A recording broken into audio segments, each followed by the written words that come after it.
Bonjour et bienvenue à toutes et à tous. Aujourd'hui, nous allons voir ensemble comment on peut, à partir de simples photos, recréer un objet 3D exploitable sous des logiciels tels Blender, 3ds Max ou d'autres logiciels de modélisation. Nous allons voir les outils mis à disposition pour réaliser nos objets 3D. Il en existe une multitude qui utilisent à peu près tous la même formule pour retrouver les coordonnées des points et leur concordance.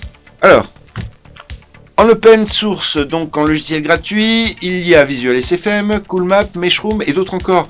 Mais arrêtons-nous sur Meshroom, il peut convenir à tous et reste simple d'utilisation pour un résultat assez probant, surtout dans sa dernière version. Cependant, il nous faut un minimum de config quand même pour faire tourner ce type de programme, mais l'essentiel étant une carte Nvidia ayant beaucoup de petits CUDA. Alors, les petits CUDA, c'est des unités de calcul en fait. Pour ma part, j'utiliserai soit une GT 850M ou une GT 1030. Et puis un minimum de 8 Go. Bon, certes, cela peut fonctionner avec moi, mais vous pourrez obtenir des résultats que si vous ne dépassez pas une certaine taille d'image. Si vous voulez numériser par exemple vos maquettes d'avions ou de voitures, 6 Go peuvent suffire. Hein. Si vous ne dépassez pas 180 photographies avec une résolution de 1920 par 1080. Mais là, je peux vous dire que déjà, le temps de calcul que ça va prendre, ça va vous paraître long, mais long. Alors 16 Go, c'est raisonnable pour par exemple des bâtiments, des objets un peu plus gros.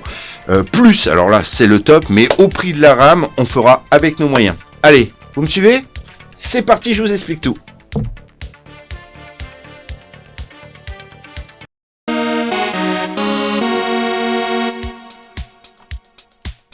Dans un premier temps, nous allons récupérer la toute dernière version de Meshroom et je vous conseille d'aller voir sur le site régulièrement pour avoir toujours la dernière version, disons une fois tous les 2 mois, c'est pas mal.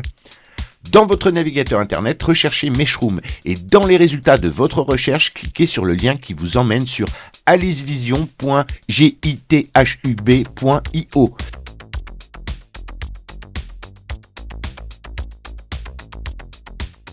Puis, sur la page du site, vous trouverez un lien download dans la zone sous fenêtre Meshroom.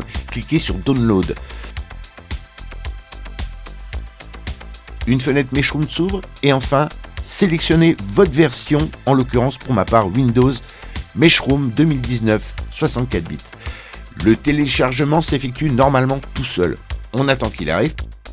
Puis on ouvre le fichier reçu et on extrait les fichiers dans un dossier. Pour ma part, je crée un sous-dossier dans le dossier Mes programmes, puis ensuite, une fois cela terminé, dans le dossier nouvellement créé, je me mets sur l'exécutable et je crée un raccourci sur le bureau. Je ferme tout, c'est terminé pour l'install. Sachez que Meshroom n'installe rien, pas de DLL, rien du tout. Donc il peut être aussi mis sur une clé USB, c'est très pratique en tout cas.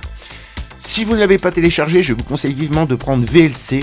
Celui-ci, grâce à ces outils, nous sera bien utile plus tard dans une certaine partie du tuto pour de la capture à partir de vidéos, mais vous verrez ça plus tard. En tout cas, installez VLC, vous le trouverez facilement, vous tapez VLC dans votre moteur de recherche, et allez sur les sites officiels, n'allez pas sur des sites, voilà, c'est videolan.org, c'est tout.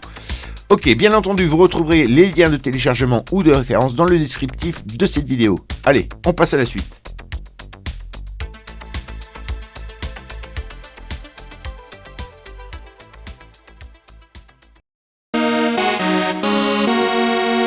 Maintenant que nous avons installé Meshroom, nous allons rentrer dans le vif du sujet. Il nous faut bien évidemment de la matière première à fournir à Meshroom pour qu'il puisse reconstruire l'objet de votre choix. Et je vais vous montrer 2 techniques afin de pouvoir obtenir des images de l'objet que vous souhaitez reconstruire en 3D. La première méthode sera une extraction d'images issues d'une prise de vue vidéo venant d'un caméscope dont la résolution est de 1920 par 1080. Puis, la deuxième sera plus traditionnelle grâce à des photos réalisées avec un réflexe Canon OES 4000D en 5184 par 3456. Ainsi, vous pourrez voir la différence de qualité et donc choisir la meilleure option selon votre matériel ou vos besoins. Bien sûr, ceci est aussi valable si vous filmez ou photographiez avec votre téléphone portable à la seule condition d'avoir une très bonne qualité de capture. Alors vous avez donc filmé votre objet sous tous les angles ? Allez, on passe à la suite. Et pour cela, nous allons utiliser VLC, le lecteur open source par excellence. Alors ouvrez votre vidéo dans VLC puis stoppez la vidéo. Afin de vérifier quelques points, nous allons voir dans le menu vue si le contrôle avancé est bien coché pour obtenir des icônes supplémentaires au-dessus du bouton play du lecteur. Ce sera le petit icône d'appareil photo qui nous intéresse. Puis allons dans le menu outils et préférences. Une fenêtre s'ouvre et choisissons l'onglet Vidéo, puis dans le bas de la fenêtre, regardons les paramètres de capture vidéo. Choisissez un dossier de destination, un nom de fichier, celui-ci s'incrémentera au fur et à mesure de vos captures. Et enfin, le format JPG, car il est compatible avec les différents logiciels de photogrammétrie. Cliquez sur enregistrer afin de sauvegarder vos paramètres et enfin lancez par play la vidéo au début de celle-ci bien sûr. Maintenant, une petite gymnastique sympa, passez en pause puis cliquez sur l'icône appareil photo dans les contrôles avancés que nous avons fait apparaître juste avant cette étape. Relancez la vidéo de quelques images et recommencez ainsi de suite. Le maximum de fois, bien sûr, si vous remarquez lors de votre pause une image floue, ne la capturez pas. Ici, ce seront 45 images que je vais extraire de cette vidéo. Allez, on perd pas le rythme. Play, pause, photo, play, pause, photo, play, pause, photo. Bon, je sais, mais c'est comme ça.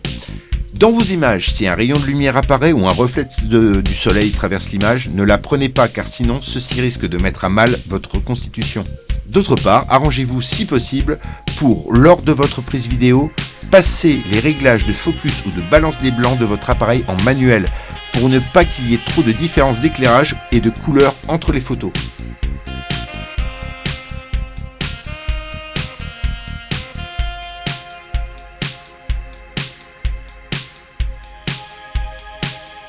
Sachez quand même que plus vous aurez de photos, plus votre texture d'objet sera précise. Mais attention cependant à ne pas trop en faire, car par exemple j'ai mis en route un projet de reconstitution d'un château contenant pas loin de 1581 photos, et je peux vous dire qu'il m'a fallu 7 jours pour arriver à obtenir mon mesh, et qu'il est tellement lourd qu'il est inutilisable. Il a fallu que je recommence en faisant un tri dans les photos, et que je réduise la résolution de celle-ci. Donc, il faut également apprendre à trier en cas de grosses pièces afin d'éviter les doublons pour ne pas subir une immobilisation de votre machine trop longue.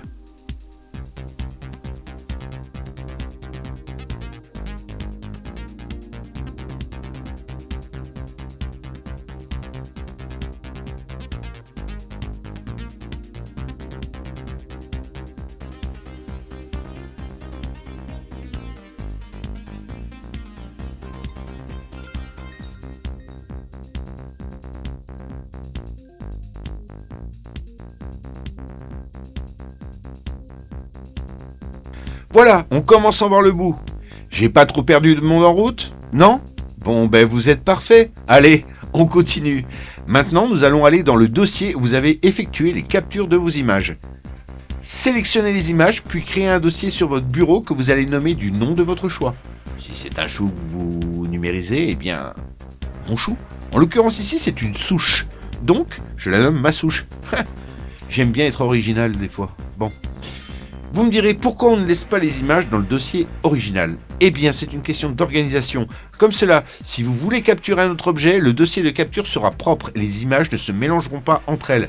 Car en photogrammétrie, on est vite submergé par une tonne d'images, donc essayons d'être pratiques pour gagner du temps.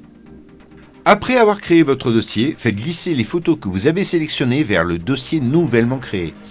De plus, avec Meshroom, ce sera plus pratique pour retrouver les fichiers car celui-ci génère un cache et il faut mieux savoir où il le positionne, sinon on se retrouve à chercher entre les temporaires et les autres dossiers où il a pu mettre le résultat. Maintenant, nous allons exécuter Meshroom. Alors ne vous inquiétez pas si vous avez un message d'alerte, c'est normal. Ce n'est pas un virus et pour éviter cela, il suffit de le lancer en tant qu'administrateur. Comment faire ? Cliquez sur le bouton droit de votre souris sur le raccourci Meshroom, puis choisissez Exécuter en tant qu'administrateur. Et hop, c'est bon. C'est juste que l'éditeur du logiciel est inconnu pour Windows. Essayez d'avoir Meshroom et votre fenêtre d'image ouverte côte à côte pour une question de pratique. À partir de maintenant, rien de plus simple. Sélectionnez toutes vos photos et faites-les glisser dans la fenêtre de gauche de Meshroom. En bas, cliquez avec le bouton droit sur le module Structure from Motion et choisissez simplement Compute. Sélectionnez le bouton Continue with Saving, ceci afin de vérifier avant toute sauvegarde que vos images sont aptes à réaliser la reconstruction. Cela prend un peu de temps, mais il vaut mieux vérifier avant de lancer le tout, car on se dit bon, je vais faire les courses, on vient et la surprise, rien ne s'est passé. Donc vérifions avant que les images soient bonnes et correctes.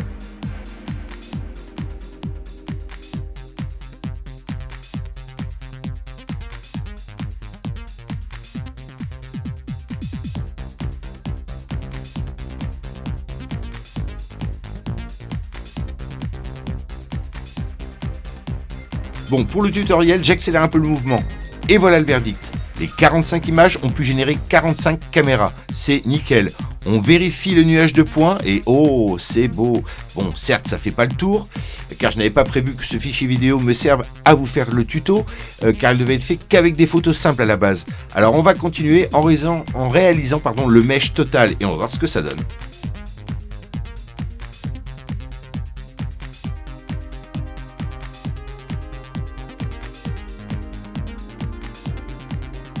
Pour finaliser l'histoire, allez dans le menu File, puis Save As. Positionnez-vous dans le dossier où vos photos sont stockées. Enfin, donnez un nom à votre projet, ici en l'occurrence, ma souche. Je sais, je fais toujours dans l'originalité. Puis sélectionnez Enregistrer et enfin cliquez sur le bouton Start en haut au centre de la fenêtre Meshroom. À partir de maintenant, patience, patience. Le temps peut vraiment varier selon votre configuration. Et voici le moment qu'on attendait tous. Quand il a fini, un bouton Load Model apparaît dans la fenêtre du nuage de points. Et de plus, la ligne d'info en haut est totalement verte.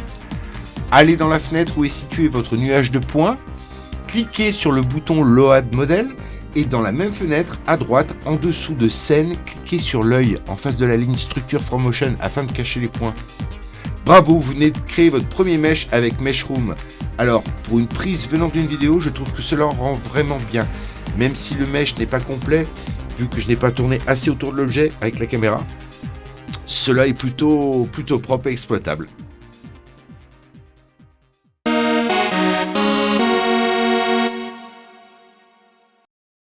Vous allez me dire, c'est bien tout ça, mais le mesh, il est où le mesh ? Le mesh se trouve dans le dossier des photos ayant servi à votre reconstitution, si vous avez bien sûr respecté le tuto. Sinon, à vous de voir où vous l'avez enregistré. Bref, dans le dossier de vos photos, vous allez trouver un dossier Meshroom Cache. Ouvrez-le.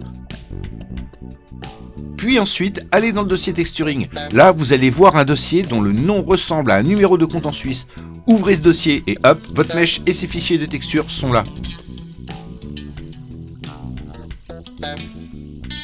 Renommez le dossier dont le nom ressemble à un numéro de compte en Suisse en ce que vous voulez. Pour ma part, ce sera ma-souche. Puis, rangez-le où vous le souhaitez, en l'occurrence ici, sur le bureau. Et n'ayant plus besoin des images et du reste du dossier ayant servi à la reconstitution, je me sépare de celui-ci pour économiser mon espace disque dur, car avec ce genre d'application, on remplit très vite son disque dur de fichiers inutiles.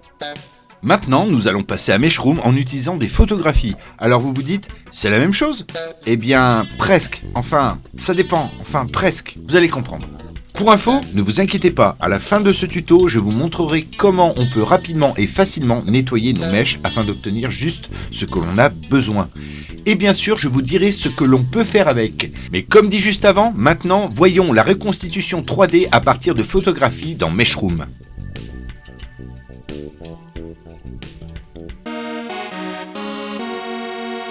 Nous voici dans le dossier souche dans lequel j'ai extrait toutes les photographies de mon appareil photo. Et je le rappelle, nous sommes ici dans une résolution de 5184 par 3456. Il y a 41 images au total. Alors maintenant, ouvrons Meshroom en mode administrateur, bouton droit de souris sur Meshroom, puis sélectionnez exécuteur mode administrateur.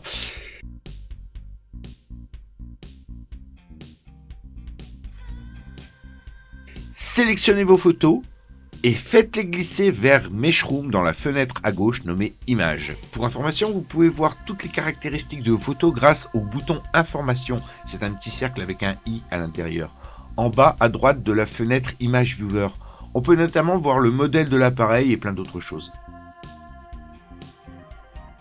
Avant de commencer, dans la fenêtre Graph Editor, là où il y a les modules en bas de l'écran, cliquez sur Future Extraction et dans la fenêtre à droite de Graph Editor, là où il y a plein d'infos, dans Describer Preset, choisissez Height. Ceci sera un poil plus long, mais le résultat sera normalement plus précis. En fait, plus vous êtes bas, moins il cherche de points. Plus vous montez, plus il en cherche. Ok, cliquez avec le bouton droit de la souris sur Structure from Motion, dans la fenêtre Graph Editor toujours, puis sélectionnez Compute. Une fenêtre s'ouvre. Continuez en choisissant Continue without saving. Et c'est parti pour vérifier si tout se passe bien avant de faire quelques sauvegardes que ce soit. épand dans le mur, erreur. Mais je vous avoue que j'ai fait cela intentionnellement afin de vous montrer si cela vous arrive, ce qui est généralement la cause du problème.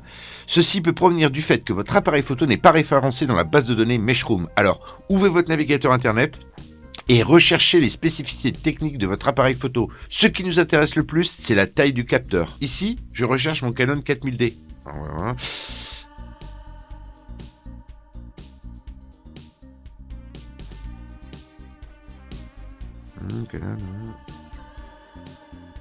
Ah voilà, c'est bon. J'ai trouvé la taille du capteur, donc 22,3 mm. Maintenant, nous allons jeter un coup d'œil dans la fameuse base de données du programme. Faites un clic droit sur l'icône de votre application Meshroom et sélectionnez « Ouvrir l'emplacement du fichier ».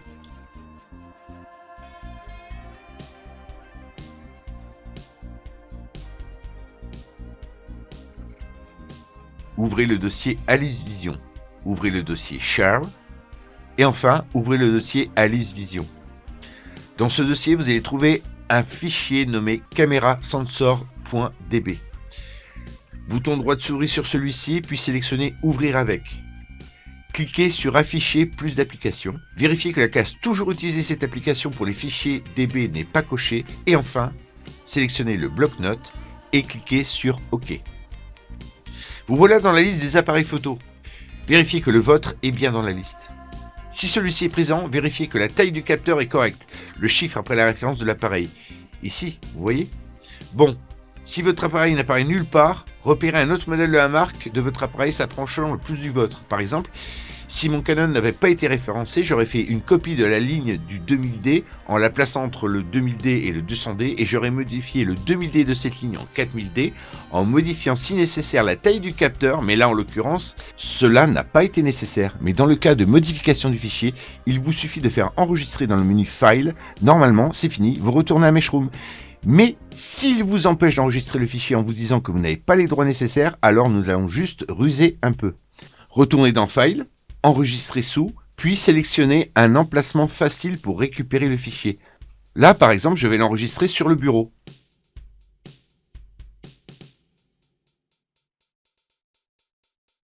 Une fois cela fait, je vais juste copier le fichier que j'ai mis sur le bureau à la place de l'autre fichier et il me demandera juste si j'ai les droits administrateurs.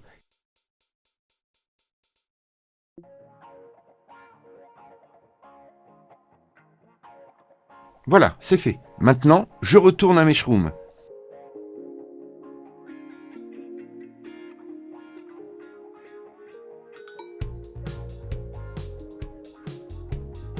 Bon, là, pour le tuto, j'ai un peu avancé, donc pas de soucis, mes photos sont bonnes, ok. Je passe à la totale. Je vais dans le menu File, puis dans le dossier où sont mes photos, en l'occurrence souche. Et dans mon cas, je crée un fichier que je vais appeler, je sais pas moi, souche. Et j'enregistre. Ensuite, bouton Start au centre en haut de Meshroom et go, go, go. Ouf, on arrive au bout.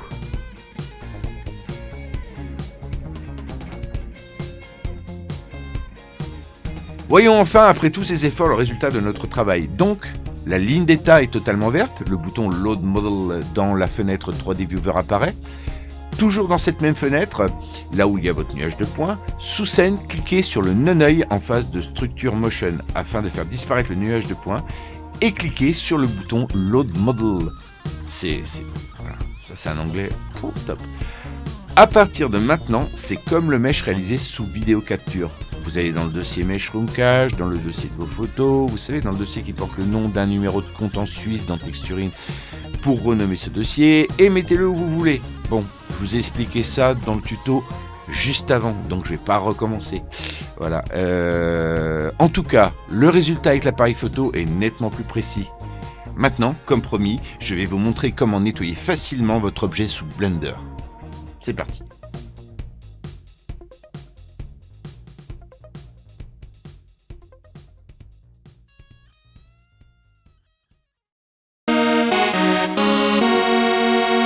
Alors, je ne vais pas vous faire un tuto sur Blender, je suppose que vous connaissez le logiciel et qu'il est déjà installé sur votre machine. Sinon, allez sur la page officielle de blender.org et installez-le.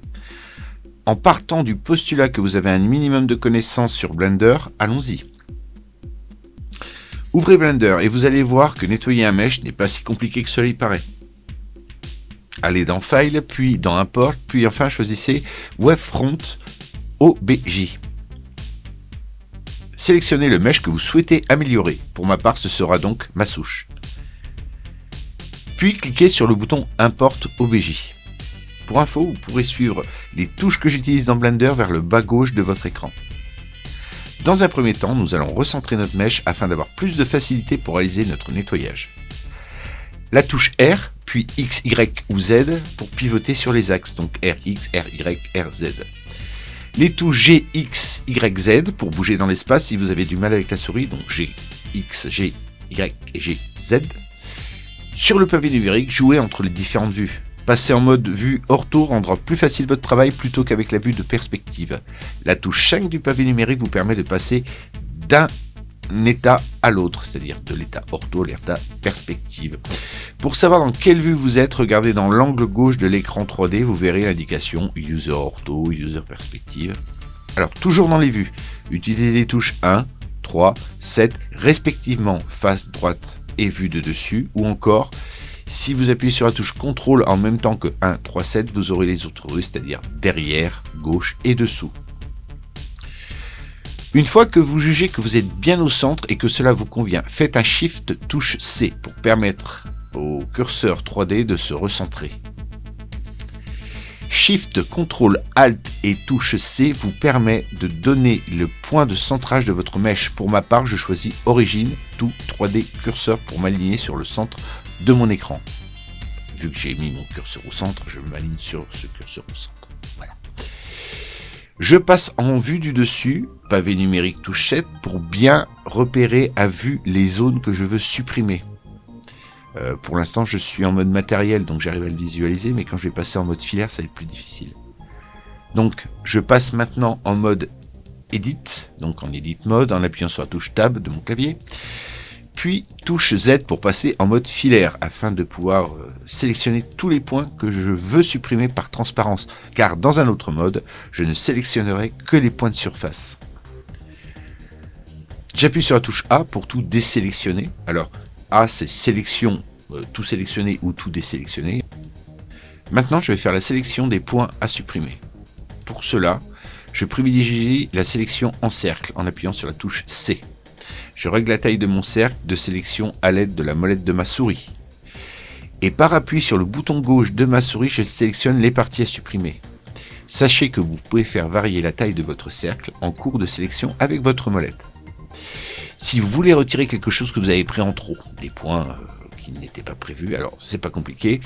En même temps que vous êtes en appui sur la touche gauche de votre souris, appuyez sur la touche Shift de votre clavier. Cela désélectionne les zones que vous avez sous votre cercle. Et pour sortir du mode sélection, si vous déverrouillez, bouton droit de souris, voilà, vous sortez, vous redevenez en normal. Attention, ne cliquez pas sur un autre point, sinon vous allez perdre tout ce que vous avez fait. Bon, regardez comment je procède sur Mesh par exemple. Bien sûr, chacun aura son Mesh, mais cela vous donne la méthode avant tout. Alors, comme ma sélection me convient maintenant, 2 points supprimés, je vais appuyer sur la touche X et une fenêtre Delete va s'ouvrir. Je choisis Vertice. Bien sûr, il faut recommencer l'opération jusqu'à ce que cela vous convienne. C'est plus facile à mon sens qu'avec Meshlab pour nettoyer les mèches, mais bon, ça c'est ma technique. Après, si vous avez plus facile avec un autre logiciel, hein, voilà. En tout cas, moi je vous montre sous Blender. Maintenant, je repasse en mode matériel pour voir si je n'ai pas fait de bêtises, si j'ai pas effacé un truc en trop, ou si c'est correct, s'il n'y a pas encore des choses à retirer.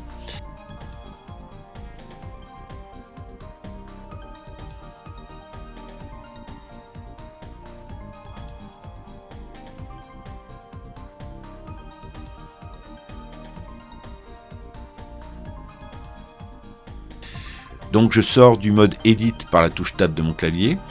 Alors si vous n'êtes pas à l'aise avec Blender, cherchez un tuto de base d'utilisation de Blender. Cela suffira pour faire ce que je vous montre. Hein. Avec un peu de pratique, au bout de 2-3 jours, si vous revenez ici pour rejeter un coup d'œil, vous aurez capté. Hein. Ça sera relativement simple. Mon mesh me convient, alors je vais le sauvegarder en format OBJ. Comme ça, je pourrai enfin m'en servir, par exemple dans l'incrustation d'une photo, encore un objet dans une de mes animations Blender, dans Unity pour le décor d'un jeu, pourquoi pas. Peut-être un jour pour l'impression 3D. En parlant de cela, on m'a demandé dans un de mes tutos comment fermer un mesh pour l'impression 3D. Alors, je vais vous montrer mon approche de la résolution de ce problème sous Blender. Bien avant, je vais quand même finir d'exporter mon mesh.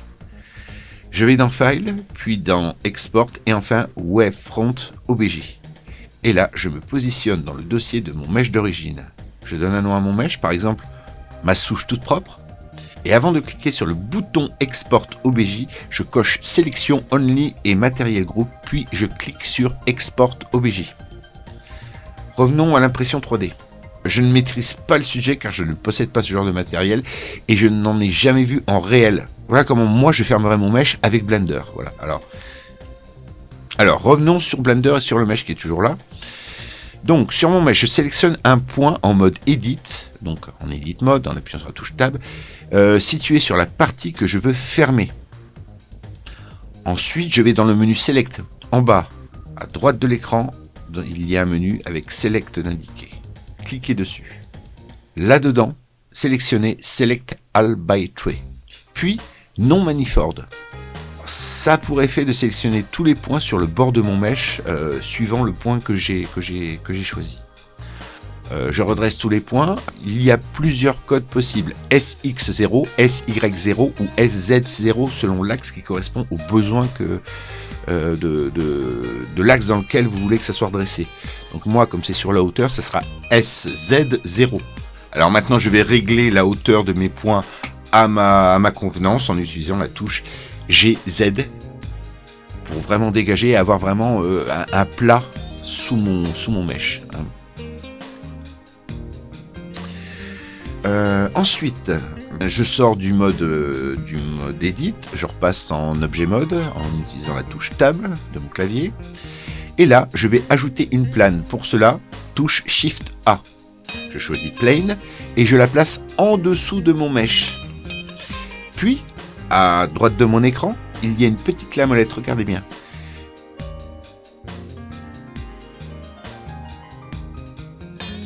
Je vais dessus et je choisis dans Add Modifier l'option Boolean. Et je vérifie que je suis bien en mode Intersect. En face, on me demande un objet, donc je choisis comme objet d'intersection mon mesh. Et hop, magique, j'appuie sur le bouton Apply.